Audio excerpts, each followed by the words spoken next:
जी, तो खालिद जी, जो आपका भतीजा शाहरुख है, उन्होंने इस समय क्षेत्र का नाम रोशन किया है, जो 575वीं रैंक हासिल की है, तो इसके ऊपर आप क्या कहना चाहोगे जी?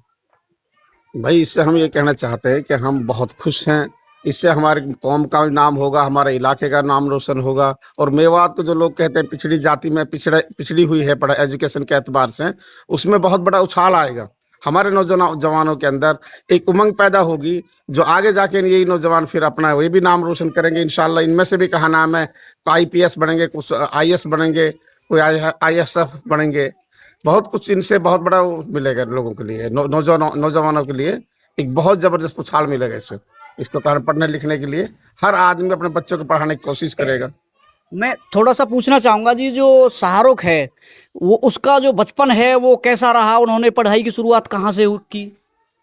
शाहरुख ने बचपन से जो पढ़ाई की थी, वो हमारे यहाँ एक स्कूल है सेंट जॉन के नाम से, जो हतीन के हमारे एक लक्ष्मण जी थे, उसने यहाँ खोला था टावर चौक पर। उसी में उसने 10वीं की थी। उसके बाद में फिर वो पलवल में मानव जीवन ज्योति में गया था, अपने 12वीं वहां से की थी। फिर उसके बाद में मानव रचना की थी, मानव रचना से उसने बीटेक की थी फरीदाबाद से। तो आप लोग जो उसको जो शुरुआत में जब देखते थे, तो क्या शुरुआत से ही पढ़ाई में उसकी इतनी लगन थी? हाँ, बहुत जबरदस्त लगन थी बचपन से उसको। बचपन से वो सब बच्चों से अलग था, एक अलग अपने पढ़ाई पे फोकस था उसका खास तौर से। अच्छा, जब शुरुआती पढ़ाई करने के बाद फिर आप लोगों ने ही उन्हें बाहर पढ़ने के लिए भेजा था, या उनकी जिद थी? नहीं, वो कहा नाम है, हमारी जो फैमिली है वो पहले से ही कहा नाम, हमारे जो परदादा था वो भी अपने वक्त के एमए थे, टीचर थे वो। फिर जो हमारे अब्बा जी, बड़े अब्बा जी तो थे, शाहरुख के जो दादाजी हैं, वो भी कहा नाम एमए थे, वो भी टीचर थे दिल्ली में। उसके बाद में फिर हमारी जो फैमिली अब बाहर जो हैं, चारों भाई थे, सब पढ़े लिखे थे, कोई ग्रेजुएट था, कोई +2 था। सारी फैमिली थी हमारे, सब भाई हम सब पढ़े लिखे हैं अल्हम्दुलिल्लाह। हमारी फैमिली में हर नौजवान कोई ग्रेजुएट है, कोई इंजीनियर है, कोई कुछ है, सब पढ़े लिखी फैमिली है। उनसे मुतासिर होकर लड़के ने कहा नाम है, ये खुद ने इसका फैसला लिया कि मैं भी कहा नाम कुछ बनना चाहता हूँ। तो जैसा कि सुनने में आ रहा है कि जो ये मेवात का जो क्षेत्र है, पिछड़ा हुआ क्षेत्र माना जाता है, खासकर शिक्षा के क्षेत्र में।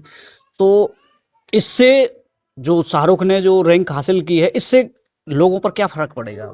इससे लोगों पर यह फर्क पड़ेगा कि हमारे जो नौजवान लड़के हैं, वो उनके दिलों के अंदर एक उमंग पैदा होगी कि हम भी कहा नाम शाहरुख जैसा कहा नाम है, इस देश का नाम रोशन करें, इलाके का नाम रोशन करें।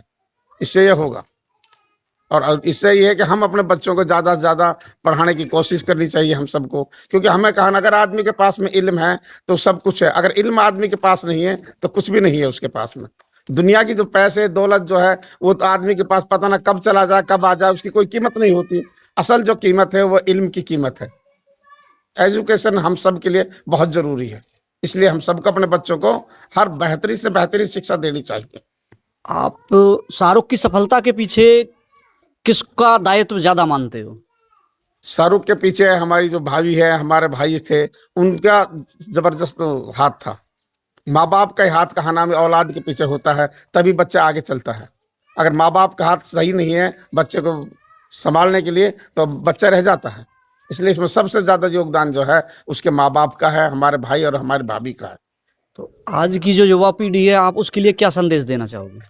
उसके लिए हमारा संदेश ये है कि जैसे हमारे भतीजे ने कहा ना अपने देश का, अपने इलाके का, अपनी कौम का नाम रोशन किया है, ऐसे हम सबको भी, अपने बच्चों को इसी तरीके से, नौजवानों को भी इसी तरीके से कहा नाम अपनी कौम और अपने